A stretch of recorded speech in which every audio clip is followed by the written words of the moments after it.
sebelum kita sama-sama belajar, mari kita berdoa. Tuhan Yesus, kami bersyukur karena Tuhan selalu memberi kami kesempatan yang luar biasa untuk kami terus belajar. Terima kasih Tuhan, Engkaulah firman yang hidup, firman-Mu adalah pelita, firman-Mu adalah terang bagi kami. Biarlah kebenaran firman-Mu menolong kami menjadi orang-orang yang setia mengiring Engkau. Terima kasih Tuhan, di dalam nama Tuhan Yesus kami berdoa. Haleluya, amin. Baik, kita akan sama-sama baca di dalam kitab Injil Lukas ayat 9. Injil Lukas 9 ayatnya yang ke-57 sampai dengan ayatnya yang ke-62. Perikopnya berjudul Hal Mengikut Yesus. Ketika Yesus dan murid-muridnya melanjutkan perjalanan mereka, berkatalah seorang di tengah jalan kepada Yesus, "Aku akan mengikut engkau kemana saja engkau pergi." Luar biasa ya saudara. Lalu ayat yang ke-58, Yesus berkata kepadanya, "Serigala mempunyai liang dan burung mempunyai sarang, tetapi anak manusia tidak mempunyai tempat untuk meletakkan kepalanya." Kita baca dulu ayat dulu ini ya saudara, lalu kita sama-sama membahasnya. Ya, ketika Yesus dan murid-muridnya melanjutkan perjalanan mereka. Yesus dan murid-muridnya melanjutkan perjalanan mereka. Artinya, murid ini berjalan bersama-sama dengan Yesus. Dan mereka ada di satu tempat melanjutkan perjalanannya ke tempat lain. Di dalam perjalanan itu berkatalah seorang kepada Yesus, "Aku akan mengikut engkau kemana saja engkau pergi." Orang Papua bilang, "Saya ikutmu, kau pergi di mana saja saya ikutmu." Ya. Firman Tuhan katakan, murid ini berkata, "Aku akan mengikut engkau kemana saja engkau pergi." Lalu saudara, ketika orang lain berkata begitu kepada saudara, pasti saudara senang dong. Saudara bahagia dong. Ada nih yang ikut saya. Ada yang mau ikut saya. Mari sudah kau ikut saya. Ya, tetapi luar biasa. Jawaban Yesus di ayat yang ke-58. Serigala mempunyai liang, burung mempunyai sarang, tetapi anak manusia tidak mempunyai tempat untuk meletakkan kepalanya. Saudara, luar biasa sekali ya. Ketika ada orang lain ingin mengikuti Yesus, bukannya Yesus senang, bukannya Yesus happy sama seperti manusia. Ketika ada yang mau mengikut, kita senang sekali. Bukan senang lagi, senang sekali. Tahu bahagia apa kalau ada orang mau ikut orang? Ya, artinya tahu hebat, mengikut. Apalagi kalau caleg-caleg banyak yang ikut kan semakin bagus, toh.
sandang pangan papan, kebutuhan-kebutuhan ini tidak terpenuhi, dia bisa berhenti mengikuti Tuhan. Jadi yang pertama, saudara, luar biasa orang ini. Biarlah saudara dan saya juga merupakan orang-orang yang memberi diri kepada Tuhan. Mau berkata kepada Tuhan, aku mau mengikut Tuhan kemanapun Tuhan pergi. Dan hal-hal yang menjadi penghalang seperti fasilitas, rumah, mobil dan lain sebagainya, kalau itu belum ada, belum datang, itu tidak menjadi penghalang untuk saya terus mengikuti Tuhan dengan setia. Yang kedua, saudara, poin yang berikut di dalam ayat yang ke-59. Lalu ia berkata kepada seorang lain, ikutlah aku. Ini ajakan. Saudara, beruntungnya saudara dan saya ketika Tuhan berkata ikutlah aku. Dan saat ini Tuhan mau berkata kepada saudara yang menyaksikan bahwa ikutlah aku. Yesus berkata kepada saudara, ikutlah aku. Lalu ia berkata kepada seorang lain, ikutlah aku. Tetapi orang itu berkata, izinkanlah aku pergi dahulu menguburkan Bapa. Saudara, lalu Yesus jawab apa? Biarlah orang mati menguburkan orang mati, tetapi engkau pergilah dan beritakanlah kerajaan Allah di mana-mana. Seringkali keluarga menjadi penghalang. Apakah Yesus tidak peduli? Masa sih Tuhan nih orang mau pikul apa saja? Tuhan bilang biar orang mati menguburkan orang mati. Saudara jangan salah tangkap. Kita belajar bahwa bukan Allah tidak peduli. Orang mati bisa kubur orang mati. Bisa. Ini orang mati berbicara tentang mati secara jasmani, tetapi jangan lupa saudara, murid yang berjalan bersama Tuhan ini, dia sudah hidup di dalam terang. Dia sudah melihat kerajaan Allah. Dia sudah berjalan bersama-sama dengan Yesus. Dia tidak perlu lagi kembali ke masa lalu yang menghalangi perjalanannya tertunda. Banyak orang perjalanan imannya menjadi terhalang, menjadi tertunda, menjadi terhenti, stagnasi ketika dia menoleh atau dia memikirkan hal-hal yang berhubungan dengan hal-hal jasmani. Makanya Tuhan bilang orang mati menguburkan orang mati, biarkan. Kasih tinggal orang mati, kasih kubur orang mati. Artinya ada orang-orang yang belum mengerti kebenaran, dia bisa melakukan itu, dia bisa menguburkan bapakmu. Tapi kamu, ini waktunya engkau berjalan terus. Ini waktunya engkau komitmen untuk bergerak terus, tidak berhenti, tidak menoleh, tidak menyimpang ke kiri atau ke kanan. Bukan Tuhan tuh tidak peduli dengan doa. Sehingga Yesus mau berkata biarkanlah orang mati menguburkan orang mati. Ini ekstrim jawabannya, saudara. Tetapi kalau kita benar-benar adalah orang percaya yang sudah berkomitmen, dia pasti akan taat. Dia tidak akan menoleh ke belakang, tapi dia akan mengikuti petunjuk apa yang sudah Tuhan katakan. Ya. Jadi ada dua tipe orang. Yang pertama, dia rela menawarkan dirinya karena dia sudah jalan bersama-sama dengan Tuhan. Dia sudah menyaksikan sehingga dia berani berkata apa? Kemana saja kau pergi, aku akan mengikuti engkau. Dan ada sanggahan atau ada sesuatu yang Tuhan mau singkapkan bagi dia. Kau jangan pikir kalau kau ikut saya kau aman-aman saja, kau baik-baik saja, kau mau hidup baik-baik saja. Tetapi mengikut Tuhan akan ada hal-hal yang membuat mungkin aku kekurangan, mungkin aku tidak punya rumah, mungkin aku akan kehilangan ini dan itu. Semua ekspektasimu mungkin tidak terpenuhi. Jangan sampai aku berhenti. Tapi bukan karena tidak terpenuhi, itu akan terpenuhi. Tapi kadang seringkali orang berhenti karena yang mereka lihat, oh, saya tidak punya ini, saya ikut Tuhan baru hidup masih susah dan lain sebagainya. Akhirnya berhenti, kembali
kita tidak bergerak.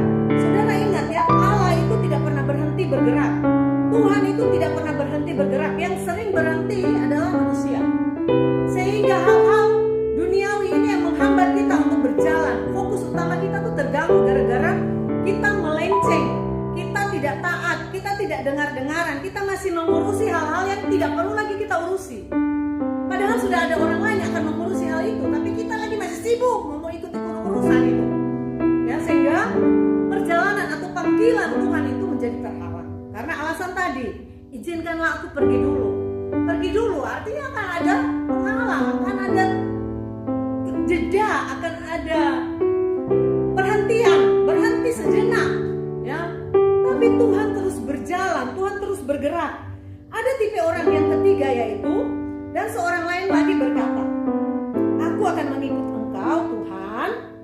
Baik sekali ya kata-katanya ya. Aku akan mengikut. Saudara perhatikan di dalam ayat 61.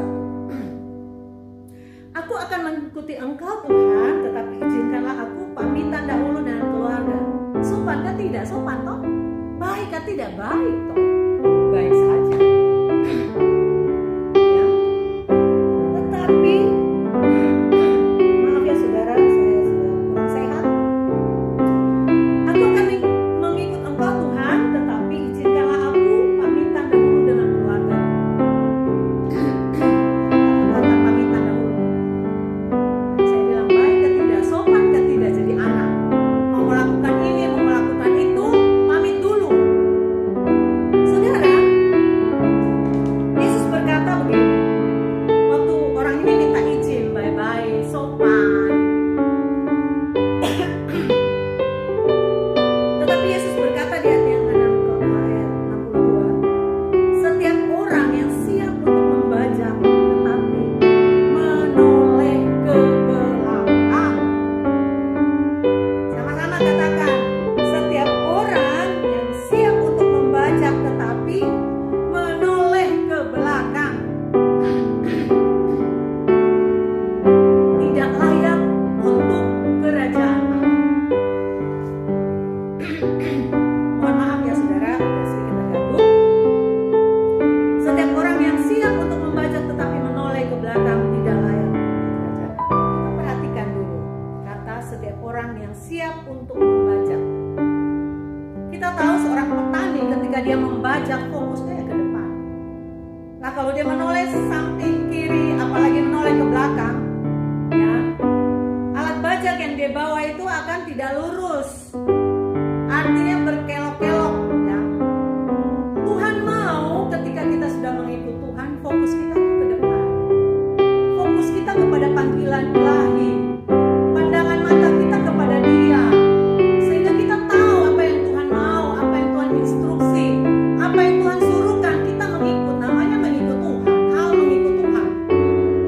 Ya kalau kita sudah mengikut ya ikut apa yang Tuhan instruksi, apa yang Tuhan lakukan. Bukan lagi kita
tidak berjalan berdasarkan kebutuhanmu. Ketika Tuhan sudah bilang, mari ikut aku, mari bergerak, Tuhan berjalan terus. Makanya dikatakan di dalam firman Tuhan, tetapi engkau ya, beritakanlah kerajaan Allah di mana-mana. Artinya Tuhan itu Allah yang bergerak. Ya, Tuhan tidak stagnan, Tuhan tidak berhenti di satu tempat. Oleh karena itu ketika Tuhan bilang, mari ikut aku, kita ikut. Sudah tidak perlu lagi menoleh ke belakang, sudah tidak perlu lagi ngurusin yang tidak penting. Karena firman Tuhan juga katakan tadi, orang mati akan menguburkan orang mati. Artinya ada orang-orang yang disediakan untuk mengerjakan hal-hal yang tidak perlu lagi aku kerjakan. Karena panggilan ilahi yang sudah Tuhan tetapkan kepada saudara sebagai pengikut Kristus adalah fokus pada panggilanmu, mengerjakan hal yang utama. Bukan Tuhan tidak peduli pada Tuhan, tapi Tuhan mau prioritas utama melakukan, memberitakan kerajaan Allah di mana-mana. Bergerak terus, bergerak terus. Kalau kita minta izin untuk melakukan ini, melakukan itu, ada sebentar, berhenti sejenak. Sedangkan Allah adalah Allah yang terus berjalan, bergerak, dan kita terus mengikutinya di belakang. Sehingga kalau kita masih mengurusi hal-hal duniawi, saudara berbicara tentang mengikut Tuhan atau berbicara tentang orang yang masih mau menoleh ke belakang tidak layak, itu adalah berbicara tentang satu komitmen yang mutlak, saudara. Mengikut Tuhan itu butuh komitmen, saudara. Mungkin engkau sedang mengalami sesuatu yang tidak enak, tapi engkau harus terus mengerjakan kebenaran di hadapan Tuhan. Engkau tidak akan berhenti, aduh Tuhan, sang suami telah baik, jadi Tuhan, saya berhenti dulu ya Tuhan. Nanti kalau dia sudah kembali, saudara, dia kembali berapa tahun? Kalau Tuhan masih kasih saudara kesempatan untuk hidup. Tapi kalau waktumu hari ini untuk bergerak dan setia mengikuti panggilan, maka engkau harus bergerak hari ini. Itu yang namanya komitmen dan pengorbanan. Komitmen untuk pengorbanan. Korban apa, saudara? Korban hati, korban perasaan, korban keuangan, korban waktumu. Bahkan tidak sedikit orang berlinang air mata, tapi firman Tuhan tetap ya dan amin, saudara. Saya usia 50, belum pernah saya melihat orang benar anak cucunya meminta roti. Itu ada dalam firman Tuhan, benar, amin.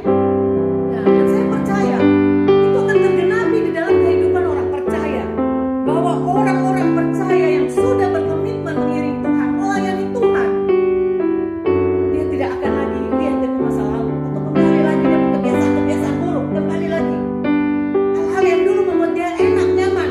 Dalam perjalanan mengiring Tuhan ada tantangan, tiba-tiba dia ingin lagi kembali ke belakang. Saudara, firman Tuhan dengan tegas mengatakan tidak layak bagi kerajaan Allah. Kita adalah anak-anak kerajaan. Kita hidup di bawah pemerintahan kerajaan Allah. Kerajaan Allah berbicara tentang hal ilahi yang tinggi, saudara. Hal ilahi yang memenuhi standar ilahi. Kerajaan dunia saja punya standar-standar yang luar biasa, apalagi kerajaan Allah, saudara. Dan Tuhan tidak akan membiarkan saudara yang mengikut dia kekurangan. Karena tadi dikatakan di dalam ayatnya yang 57 ya, ketika Yesus dan murid-muridnya melanjutkan perjalanan mereka, berkatalah seorang di tengah jalan kepada Yesus. Artinya sudah jalan bersama-sama, sudah menyaksikan mujizat dan tanda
kerajaan dunia aja mencukupi segala kebutuhan. Apalagi saudara dan saya yang adalah hidup dalam pemerintahan kerajaan Allah. Tapi saudara ingat, ketika orang itu masih menoleh ke belakang, dia dikatakan tidak layak bagi kerajaan Allah.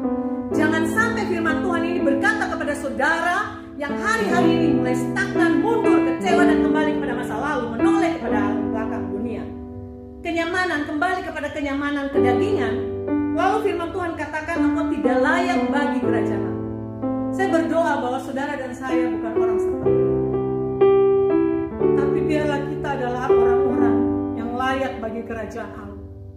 Karena kita mengikut Yesus, mengorbankan perasaan kita, mengorbankan hal-hal kedagingan kita, mengorbankan kebutuhan-kebutuhan jasmani kita, ya, kenyamanan kita, mungkin sosial kita, kehidupan sosial kita yang nyaman, kita harus tinggalkan gara-gara kita harus fokus. Ini namanya pengorbanan, saudara. Mengiring Yesus butuh satu pengorbanan. Ini berbicara tentang komitmen total, berkorban dalam segala hal. Saudara, dari ketiga contoh, ya, mulai dari ayat 57-58 tentang orang yang memberi diri, tapi ayat 59 dan ayatnya sampai ke ayatnya yang 61 adalah orang yang Tuhan berkata ikutlah. Hari ini Tuhan berkata kepada saudara yang menyaksikan saya, ikutlah aku. Apakah saudara masih terus mengikut Tuhan? Atau saudara sedang berhenti? Jika hari-hari ini engkau sedang berhenti karena hal-hal jasmani tadi, sandang, pangan, dan papan, atau karena keluargamu bermasalah, kedukaan, sakit, penyakit, dan lain sebagainya membuat engkau berhenti untuk mengikut, engkau mengalami masa jeda, ini waktunya engkau bangkit kembali untuk Tuhan pandang dia, ikuti dia kemanapun yang dia arahkan untuk saudara ikuti. Firman-Nya akan terus mengarahkan kita untuk kita ikuti.